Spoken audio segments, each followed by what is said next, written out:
to be doing two melachot, two of the melachot that are Torah and Shabbat, two out of the 39, and they have to do with the area of preparing the hide. As you know, in the Mishkan they use hide, the orot, from animals to make the yeriot.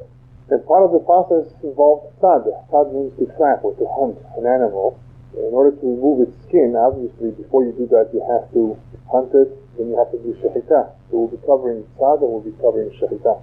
This area is a very important area for those people, especially who have pets. And when I say pets, that includes fish, birds, dogs, cats, any type of pets. The following halachot are very important, very relevant. Shechita, also a little bit, not so much, but the two are somewhat connected and they go together. So where was there tzad in the Mishkan? There is a question as to where this applied, whether it applied to the hilazon or it applied to the tachash. During the time of the Mishkan there was an animal that was multicolored. The name of it was tachash. It is extinct right now as far as we know. And it was used for the coverings of the Mishkan, the hide, the skin. So we don't know what it looked like exactly. No, we just know that it was multicolored. It was a beautiful animal, and the fur was very colorful. Right. Others say that the tzad applied to the hilazon, which was a kind of snail or kind of fish from which a certain dye, a blue dye, was extracted. Either way, tzad was required to trap these animals. Tzad does not necessarily mean to catch with your hands. Tzad also means any form of hadbala, any form of limitation, limiting an animal or confining it in a very small area. And I wrote here several examples that are also considered tzad. One is called hafchada. Scare an animal, you corner it, that could be a form of tzad too. Yeah, even though you haven't caught it in your hand. And the same is true if you hunt it down with dogs. There are certain dogs that are especially used for hunting certain animals, for catching them, for cornering them, encircling them. So employing the dogs to achieve that is also called a form of tzad, and it would be prohibited to do. And by the way, the rabbis discourage Jews from using dogs to hunt down animals. It's not a good thing for a Jew to be doing, to be spending his time for the fun of it. Obviously, if there's a need for it, that's parnasah, that's a different story. But just to employ dogs for hunting, like many goyim will do for the enjoyment and pleasure, you should not do these kind of things. Yes, collars, leashes. Yeah, I'm going to get to that. You see, there's a big list of things here. We're going to be talking a lot about pets. We're going to be talking about the various ramifications of owning pets. Anybody that owns a pet has to be aware of the many halachot, how to feed a pet, how to go out in the streets with a pet, what can and what cannot be done to a pet. So we're talking about hunting right now and trapping. That we know is a sumi doraita. That's one of the melachot, and regardless of how you achieve it, it's a sur. But as we will see, that there are some methods that are prohibited midrabanan and some that are prohibited midoraita. The typical method that is prohibited in the Torah is to actually trap it. You trap, you catch it with your hand, to confine it in such a way, the animal, that it cannot escape. But as we will see, it becomes quite technical, because even though this sounds quite simple, you can't hunt and trap, it depends on the size of the animal, it depends on the size of the room, right? A fly in this big room is not trapped. Go try to catch a fly in this room, right? Very difficult, right? Whereas a bigger animal in this room may be considered trapped, because you can easily grab onto it. So we will see what the criteria is for trapping an animal, what's a sumi doraita, and what will be a sur, at least midrabanan. So there's various methods of accomplishing, whether it's done through dogs, whether it's done through confinement, or somehow. It's all called trapping. Another form of trapping, which would be a sur, is using a cup that you're putting over an animal. Right? You're not trapping, you're not holding onto it, you're putting a cover over it. We'll go through all the examples. Yeah, perhaps we should go through all the examples, and if you still have something I didn't mention, I try to put down almost every possible scenario for people who have pets, that things that come up. So before you ask, maybe I'm saying it's good to ask, but you're going to see that most of it is covered here and then the other side too. Yeah, we're going to get to that, right? We're going to get to different types of animals. Some are prohibited in the Torah and some are prohibited in the Rabbanan. Right now we discussed the various methods, and one of them includes also putting a cup over certain animals, that is confining it, and confining or limiting its movement is the form of Seidah, which is a sumi doraita. And as I said before, there's certain criteria, that is the condition for the confinement depends on the godel ha'chaya v'cheder, depends on the size of the animal and the room. A deer, as one example is given, in a small room is confined. But let's say in a large field that is enclosed, you still may have a hard time catching up with it and trying to trap it. So that may not be asur midoraita. Right? It's a little animal, you trap it in a big room, and you're going to have a hard time catching it. It won't be easy. That's not asur midoraita. It's still confinement. It's still asur midorabanan, because the Rabbanan prohibited even limited confinement. Even you're limiting its movement. You cannot catch it. You don't have it in your hand, but you're restricting its movement. That would be asur midorabanan. So it would depend what's involved as far as the size of the room and the size of the animal, whether one is transgressing an asur midoraita or an asur midorabanan. Therefore, since any restriction is prohibited, getting a cat or a stray dog in the street into your big backyard, even though it may be difficult to catch it, closing the gate behind it would be asur, at least in the Rabbanan. You cannot do that if you're enclosing it, even though it's a large area. Limiting its movement would be a form of seidah, a form of sad, which would be prohibited at least in the Rabbanan. Now, let's say the animal is already in the room, let's say a fly, in your bedroom, and you want to sleep. You're allowed to limit it further in a closet. And if somehow you can get it into the closet, it's already limited, it's already confined, it's already in the room, and it's not a real confinement anyway. There's a lot of room to fly. It's going to be quite difficult to catch it, unless it's in a very, very small space, like in a little box. Right? If you see little animals in a little chest, you can't close the lid on it. No, because then you're confining them. They can't get out. And they're in such a small space that that's called seidah. But if they're already confined and you confine them into another area, like from one room into the closet, they're already in the room, and you push them somehow, you get them to go into the closet, and you close the closet door, you don't want them to be bothered, that's fine. That's permissible. So of course you can chase them out of the room. Yeah, sure. No, that's going to be a problem. If you have some flies, some insects between the window and the screen, unless there's a hole in the screen, you can't just close the window. Because that's a very limited space for them to be, that would be considered seidah. If there's a way for them to escape, then it's okay for you to close the window. But we will talk about a little bit later on, what do you do if a bird flies into your house, and you don't want to leave the windows open because you live in New York and it's winter, and there's a blizzard outside, right? So we'll talk about that example too. But just for you to know that a small space like between the window frame and a screen is a small area, and you shouldn't just close the window unless it has a way to escape. It doesn't make a difference. Either it's prohibited, but one is midoraita, one is midrabanan. Obviously, midoraita is more serious. And in certain situations, something which is asur midrabanan, you may employ a goy, right? And depending on the circumstances, that's what we need to know. What's the basis for the prohibition? Okay, according to the Gemara, the commentary, the criteria for confining an animal in any particular area is given in 4 ways. There are 4 descriptions. Either between 2 walls, or there's no need for a trap. It's so close that you can grab it with your hands, or there's no way for it to hide, or with one swoop of the hand you can take it. In other words, these all 4 are descriptions brought down in different parts of the Gemara as to what is considered something which is easily within your reach to be considered seidah midoraita. Anything which is still difficult. In other words, if it's in a large area, large field, that even though it's enclosed, in a big house with many rooms, with a big animal, it can still run around, and you're going to have a hard time. It's going to require a lot of effort on your part to catch it. That will not be seidah midoraita. So for it to be considered seidah, trapped, it has to be pretty much confined to a very small area where you can easily grab it with very little effort. That's basically the criteria, even though there's different descriptions, different names for that criteria. So if there is a way to escape, as we said before, then it's okay. Because even though it was confined, it could escape. If there's a hole, for example, I wrote down. Or if it's a cage where you can easily break out from. Because some cages might be good for a cat, but for a strong dog, it could break through. Then going into such a cage would not be a asur midoraita, because you can easily get out. So that would not be called seidah.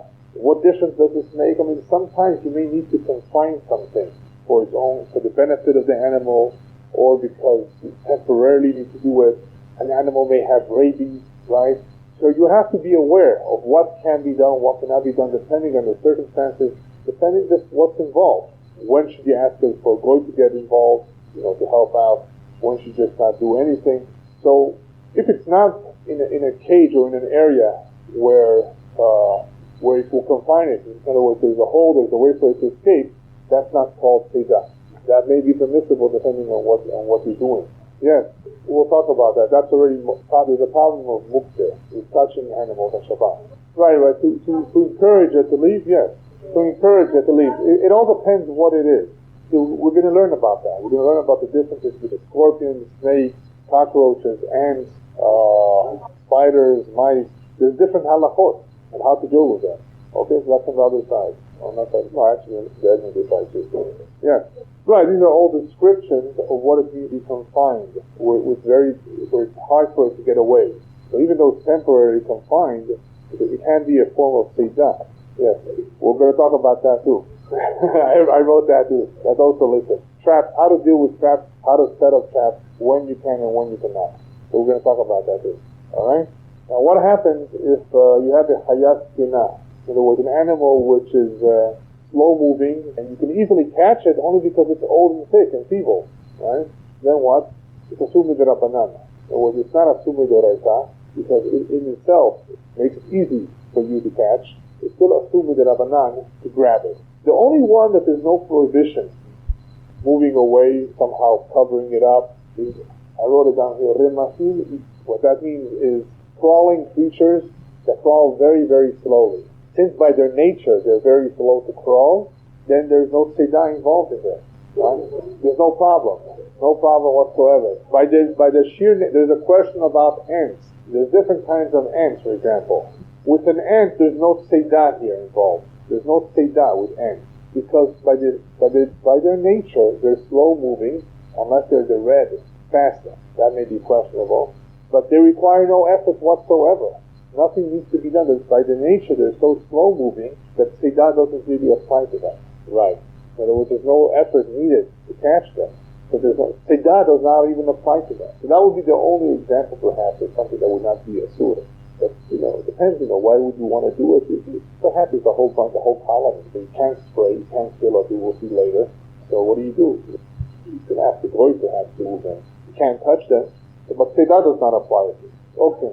Touching any animal on Shabbat is muktzah, correct? Right? That's okay. You just don't have to pet it or pick it up. That's all. You don't get involved with the animal. You can feed the animal. I'm going to talk about that. How, under what circumstances can Shabbat? That's a whole different area altogether. Now, milking cows already has to do with a whole different melachah.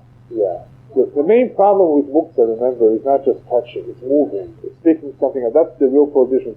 We don't touch muktzah because we may come to move it. For a car, for example, you're not going to move it just by touching it. Animals, during the week, of course, you can, on Shabbat, you are not allowed to handle a dog. I use the word handle because that means moving around, carrying. You just did this to him, nothing is wrong. But you shouldn't touch him on Shabbat. Even if the animal, you get a goy to help you out. Obviously, if there's a great need, there's certain things that are permissible even with animals, as we will see. Right, as we will see. There are certain situations where it's permissible to handle a man. I list a few of them. Alright, so now that we understand more or less what's involved with tzeidah, that it's something which is prohibited to do, we need to know how to handle pets. Because pets pose several problems, unique situations. As I said before, pets can involve fish, birds, or any animal that you own as a pet. There's quite a bit of a difference because some animals are easily domesticated, become easily tamed, and some are continuously wild. Not necessarily wild as we know wild animals, wild meaning that they are not easily controlled, like birds, okay? Except perhaps for some parrots. So you're going to see there's quite a bit of a difference between what kind of a pet you own. But generally speaking, any domesticated animal which is in your home for a while, that you are used to, and it is used to you, and it is used to the house where it is living, there's no problem with closing doors behind it. You're not trapping it. It's there to stay. You wouldn't want to leave. It doesn't want to escape. And if it does go out, it likes to return back. Following? There's a question, however, what happens to these animals if they're already out on the street? Bring them back home. There's some that say that midrabanan, you shouldn't go and catch it to bring it back home, even if it's going to come home by itself later on. There's some that say it's not a problem if you can somehow poach it. That's what you should do. So there's a question about that if the animal is already outside, what you can and not do. Because either way, remember, you can't touch it. So what can you do to bring it back home is a question. However, any animal that you lost control over, a rebellious cat or dog that wants to run away and get away, even though it was your pet, you cannot go and catch it on Shabbat. That would also be called Seidah. Midoraita perhaps, depending on what is happening. So an animal that wants to escape, that is running away, you can't go grab it on Shabbat. Forget about the muktzah right now. Just grabbing and trying to catch it would be considered Seidah, that would be a source, even if it was your pet, your animal. Alright? Now what happens if that animal is going to get hurt? Sometimes, especially with dogs, they go crazy with firecrackers, July 4th, and they can get run over very easily by cars. If it's a situation where the animal can get hurt, your pet is going to get hurt, or it's going to hurt someone, then you should ask a goy preferably to go catch it. Yes, then you can go ahead and take care of it. Yeah, exactly. Okay? So that's what I wrote over here. If at all possible, need to ask a goy to get involved, because depending on the circumstances, it's a tool for us to catch it. I'm going to talk about it later. So, depending on the circumstances, we don't catch the animal by itself, unless, of course, it's a very dangerous situation. You ask the boy if this is what's going on with this pet. But as I said before, any animal that you lost control of and that's left the home, you cannot just go ahead and catch it on Shabbat. It would also be a form of Seidah. Okay, a very important rule, important klal in Seidah. Seidah midoraita really only applies to that shebemino nitzod, a species that humans ordinarily catch, humans ordinarily hunt and trap. Big animals usually, birds or fish too. So anything that its species is usually caught, that's where Seidah really applies to midoraita. Therefore, what do we infer from this? That the insects, for the most part, do not have Seidah midoraita. So midoraita, Seidah does not apply to insects, but it does apply to only those animals that are regularly trapped. That's just a rule to remember, because either way, midrabanan is still prohibited to catch insects, right?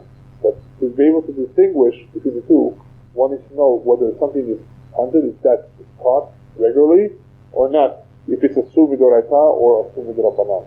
Okay, now what do we do with insects? So insects are a su midrabanan to catch. However, we have different kinds of insects.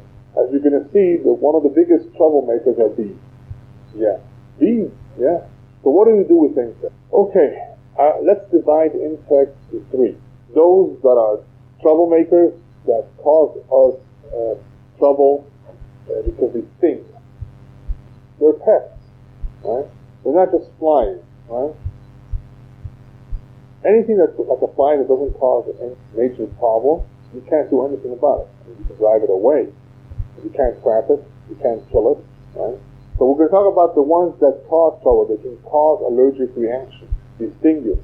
They can bite. They can sting, right? Or cause infection. They're not dangerous, but they're pests, and they cause trouble.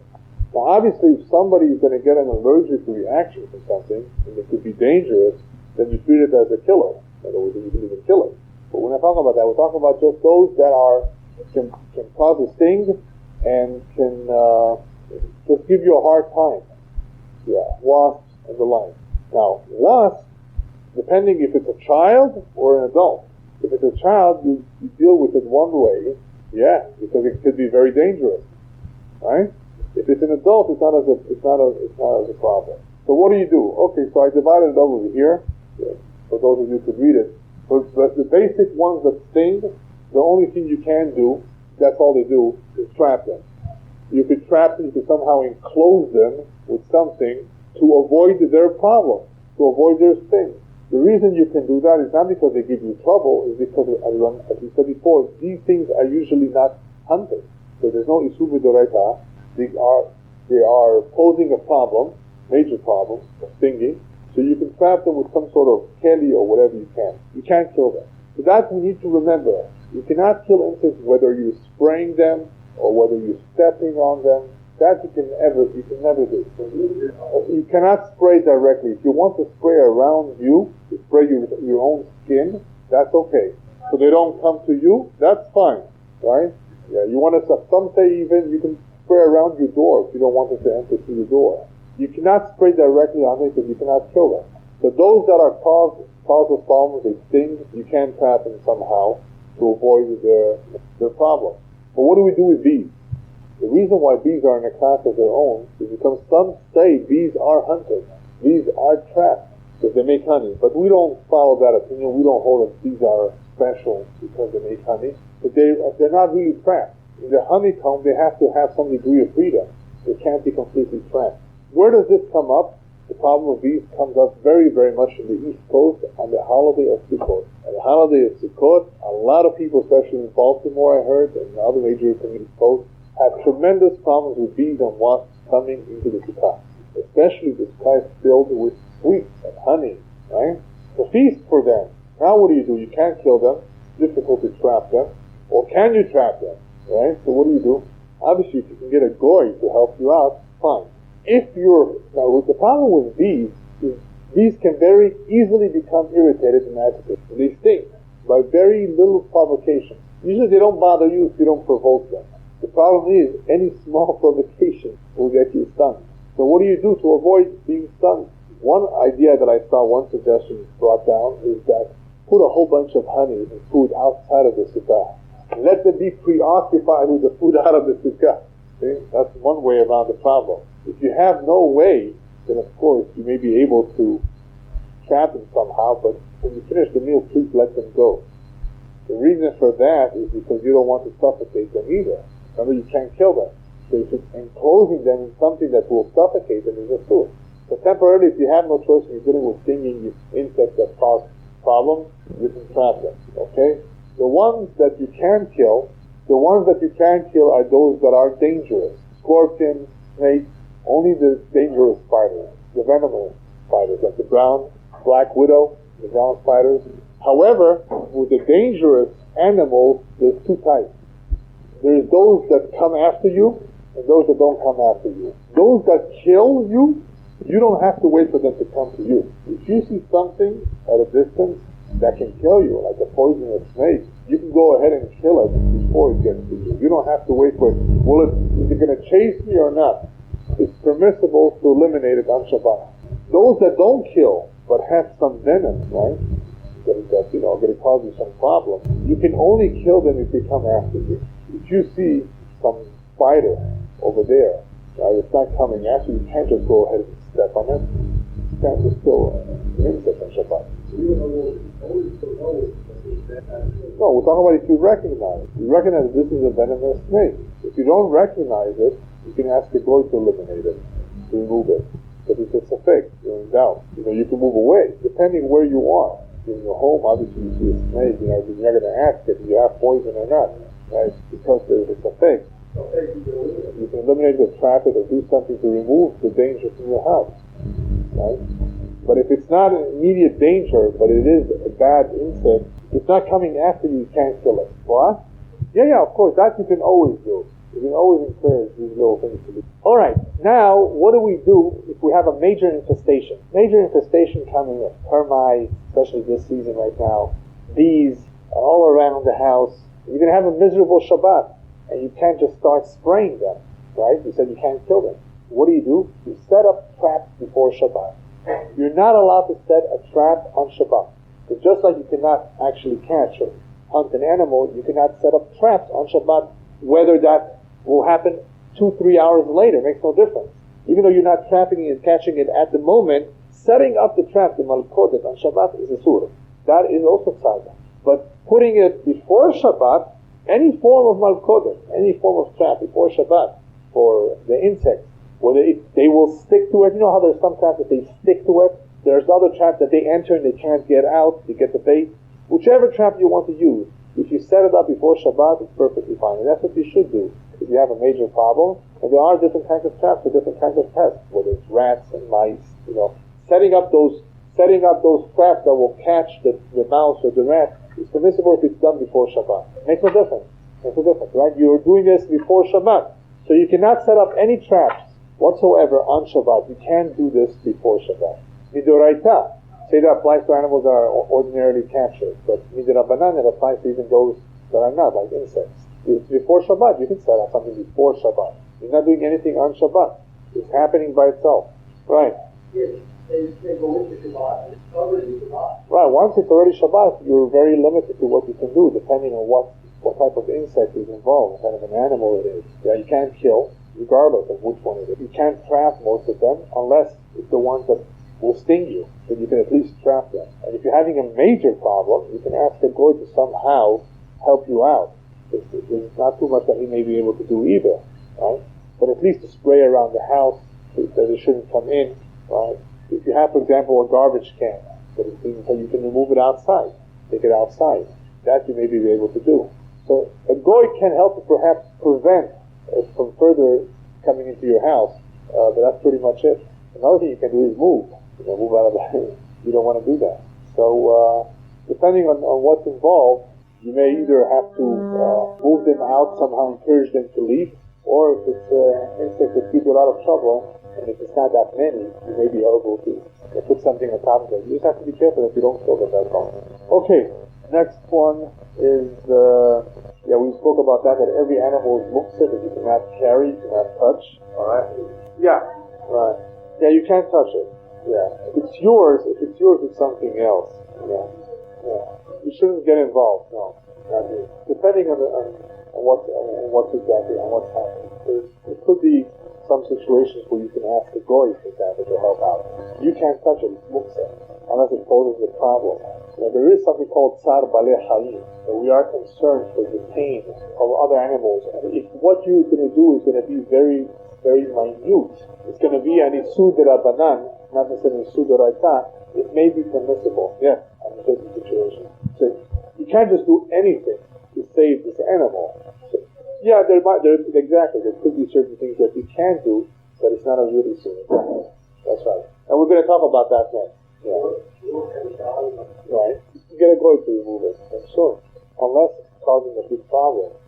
No, it's not exactly too much. It's a dead man.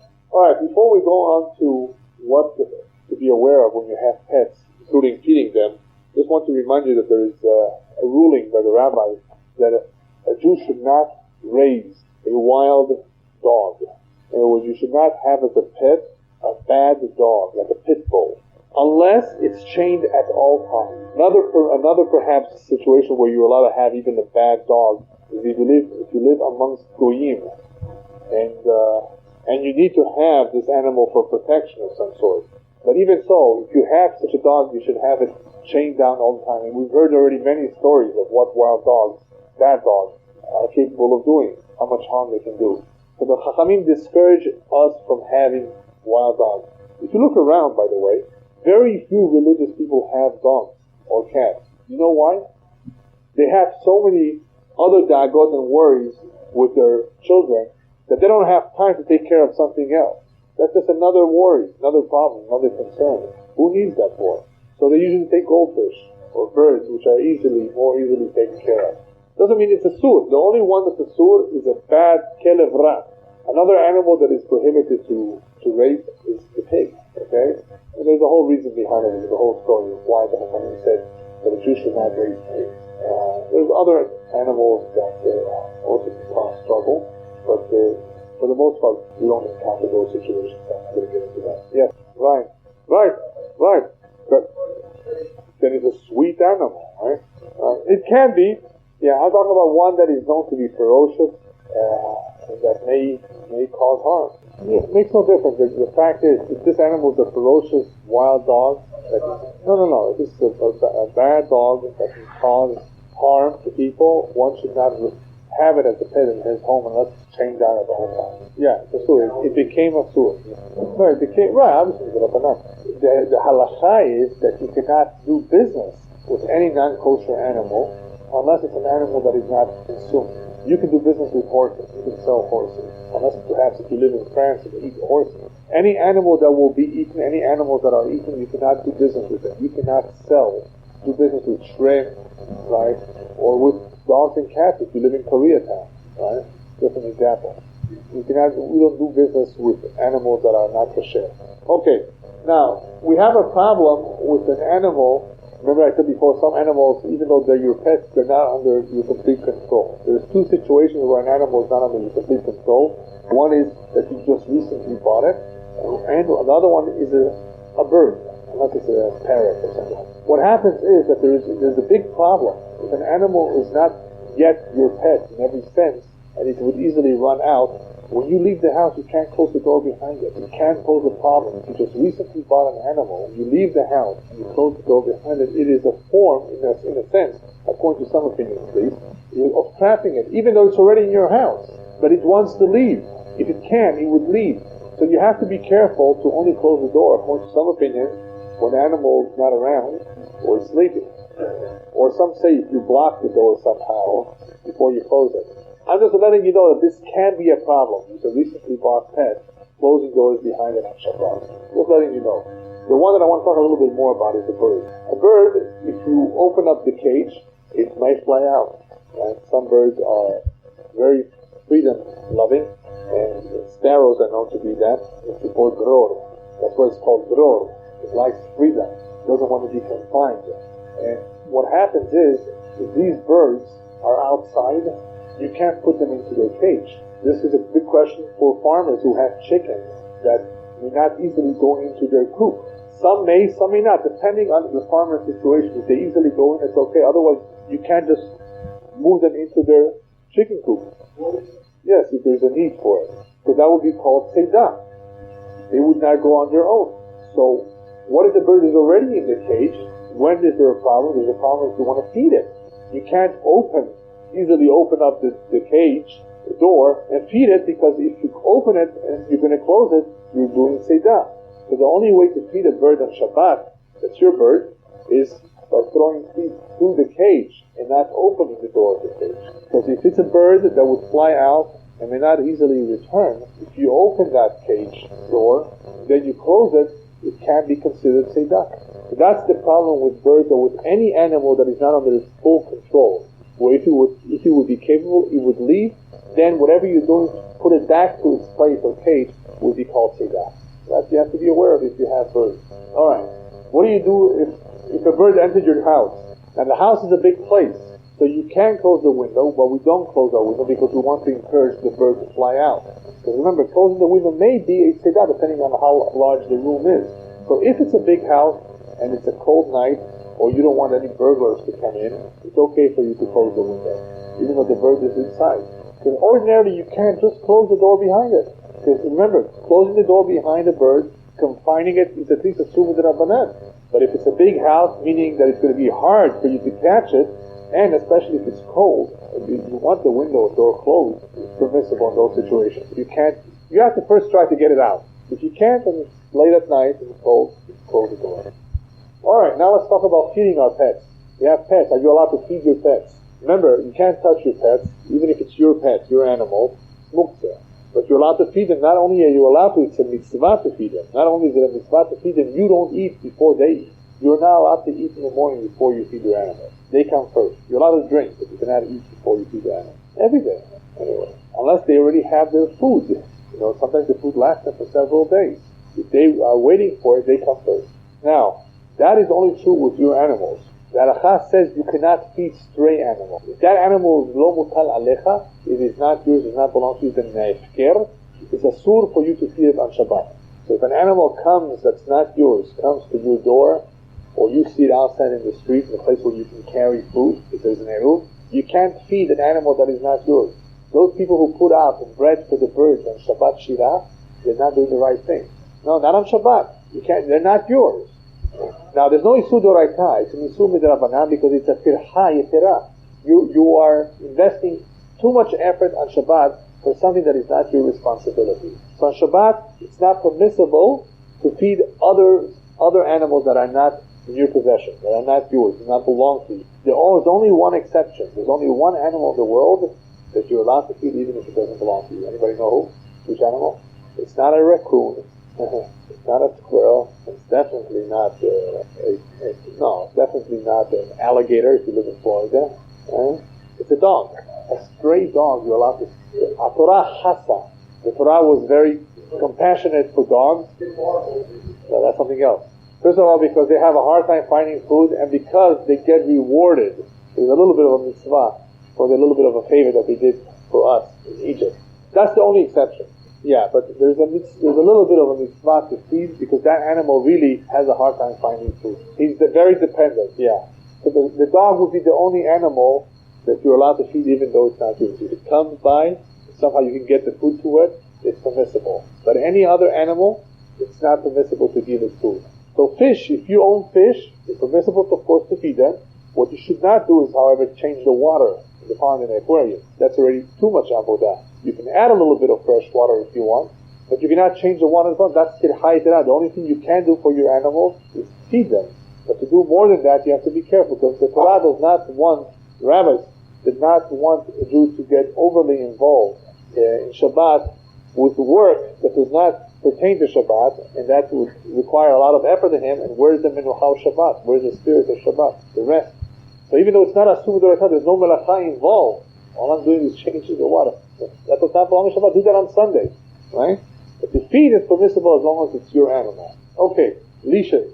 We spoke a little bit about this in the past. You're allowed to walk your dog if you need to. That's not an activity for Shabbat. But sometimes dogs need to go outside. You know for what? And you don't want it to just go on by itself. It should be on a leash at the right way. So you're allowed to hold on to the leash. That's not called carrying, on condition that you hold it by the edge. You don't want to hold a portion of the leash in your hand because then it's like you're holding it. If all you're doing is holding it by the edge, then all you're doing is being led by the animal. In other words, just holding on to it but not really carrying it. There's a question about blind people using dogs. That becomes a little bit more complicated because there's more equipment involved. It's not just holding on a leash. So that can become more complicated. Anybody who has that kind of a problem needs to consult a rabbi on how to handle that particular situation, whether the dog is taken to the Bet HaKnesset. It can be done. I didn't say it's not, but it has to be done properly according to the halakha. So leashes can be held as long as you're holding it by the edge and not holding much more of the rope in your hand. Okay, we spoke about this last point of setting up traps, putting the bait and setting up the trap on Shabbat is prohibited. That is a form of, that is seidah, that is a sur, and the only way that would be permissible is putting it before Shabbat. So if you have cockroaches and you want to put some sort of trap, or rats or mice, go ahead and do it before Shabbat. Putting that malkodah, that trap on Shabbat is seidah and it will be a sur. Yes? Well, obviously, we're talking about you can't carry it. It's permissible for you to hold it by the edge once you leave your home. No, that's not right. You cannot hold much more of it. Like a slack. That you cannot do. All right, so that covers seidah. One has to be careful with animals, trapping them, insects, at least in the Rabbanan, how to deal with them, depending on if they sting, if they cause problems or not. One has to be aware of the various halachot. Now we go over to shohed. Shohed means to slaughter, but it also means any form of netilat neshama. Netilat neshama is taking somebody's soul out, killing him. Netilat neshama, removing the soul. It does not have to be slaughtering, severing the food and windpipe, which is called shechita. Any type of netilat neshama, when you're killing a creature, that's called shohet. That's a sur on Shabbat. Not only is shohet a sur on Shabbat, something that resembles shohet called mehadel or chovel is a sur on Shabbat. What is chovel? Causing a wound on someone, and that particular wound, as a result of that wound, the blood vessels are broken and blood starts coming up and accumulating underneath the skin or the hide. Even if it's not killed, it's not dead. So you have to be careful not to hit somebody on Shabbat. Because if you hit somebody very, very hard, somebody gets a makkah, habalah, that creates a wound where the blood starts coming out, you are over on shohet. According to the Rambam, by the way, this would be called mefaret, because it's a form of dash, extracting the blood out, not on the shohet. Either way, it's a sur. Yes. I'm going to talk about the various types of bruises and how to deal with it. But you have to be careful, because this would fall under shohet, according to some opinions. You can discipline, but you have to be careful how you do it. Obviously, most of the time we punish a child, we don't go to that extent. That would be very abusive, doing it that hard. But just to be aware that in case that happens, of course, it's a sur. So part of shohet means any form of killing, whether it's spraying an insecticide, whether it's poisoning, whether it's stepping on it, throwing into the water. However you kill the animal or the insect, regardless of what it is, whether it's a fly or whether it's a camel. regardless of the size of the animal, you cannot kill it on Shabbat. There's only one creature in the entire world that you're allowed to dispose of on Shabbat. Remember? Lice. Lice, because of the way they are formed, there's no prohibition of killing them because it's not called a real shahita. The only thing that you have to be concerned of when you are removing lice is how you do it. Because if you use a comb, you may run into the problem of uprooting the hair or the knots. That's another problem that's something that you cannot do. If you have to, the child is in pain, you use a goy. You can't put all sorts of creams and things or whatever that are permissible to use on Shabbat on the hair, and that will kill the lice. In other words, how you kill the lice does not make a difference. You can take it out and throw it into the water, you can smash it. Just if you use the comb, you run into another problem. But if you have to, the comb has to be used. A woman needs to go to the mikveh, a child is in pain, it's really bothering them, and the comb needs to be used. Only use a goy to do that. You can use a goy for that, but you cannot do it on your own.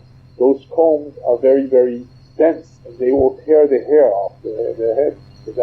But the killing of the lice is not a problem. Anything, as long as the cream is mutar to use on Shabbat, if that particular ointment or cream or whatever it is for lice, to kill the lice, it can be used on Shabbat. As long as it can, in other words, there's no problem with the killing through it. There's no problem with using it to kill, because however you do it, however you dispose of the lice is okay, even if it's by some cream, as long as you can use that cream. I don't know which ones. Right, obviously it depends how you use it. Depends what's done. You can wash your hair too. The only problem with washing the hair is that you have to be careful with sahita. You don't come to squeeze the hair. Yeah, exactly. Shampoos or anything that they sell in the pharmacy that is strong or will kill the lice. As far as the killing of the lice, there's no problem, whatever method you use. A rat is not a threat to you. Usually not. Right, a child is around, that's different. So it's a threat to a child. It's not a threat usually to an adult. Right. All right. Or any, for example, even the wasps or hornets, right? That somebody who is allergic, that allergic reaction might get him into trouble, then of course you can kill it.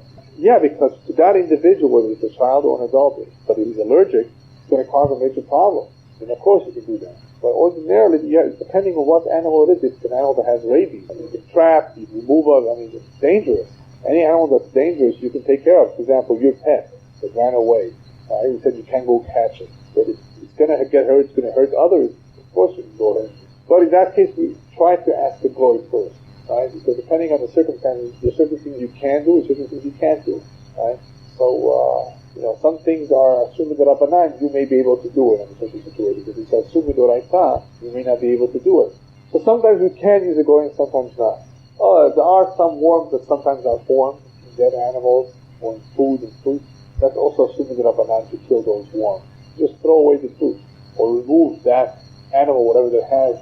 You don't spray it to kill it, because that's prohibited in the Rabbanan. Okay, I mentioned the fact that wounding, certain bruises that cause blood to come out, even if the blood has not punctured the skin, the blood just has accumulated, that's a sur, that falls under shohet, or according to the number, under dash. Now what happens is, as a result of that, because this can pose a problem on Shabbat, certain types of bruises that are formed, you have to be careful when you're using toothpicks or when you're doing anything in your teeth, in your mouth, in your gums, that it's going to bring out blood. Because if what you do through your actions brings out blood, it's going to be a problem. Same thing with sucking your blood out, blood that's coming out. If you're going to continuously suck on it, and that's going to bring out more, then you're promoting it, and that will be a sur. If you have blood that's coming out, you wash it, and then you apply some gauze. So you wash it out. There's no issue to drink, mouthwash, there's no issue to, if you somehow, your own, as long as it's not outside on the surface. If it's in your mouth, right, you're having an apple, and a little bit comes out on the apple, there's no issue.